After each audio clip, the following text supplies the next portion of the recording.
I'm Carl from Destination Marketing Store, and what I'm going to talk to you about today is the fact that in this increasingly connected world, it's both easier and harder to build the tribe of supporters for causes like conservation. It's really important to create great content to engage people and to inspire them to come and visit places like this.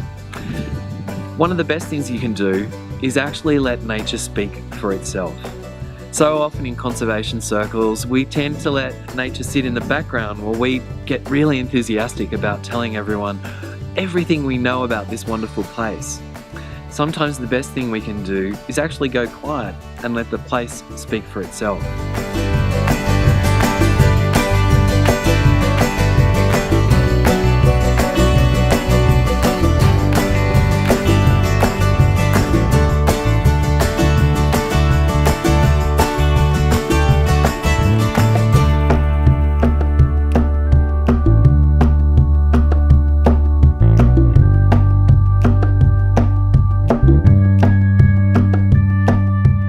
Social media channels are one of the best things that's happened for nature in my mind, and the reason is because social media relies so much on image and video that it actually allows you to let nature speak for itself.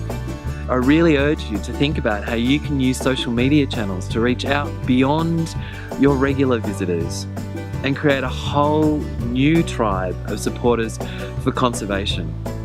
And that's what marketing and that's what nature tourism can do for parks.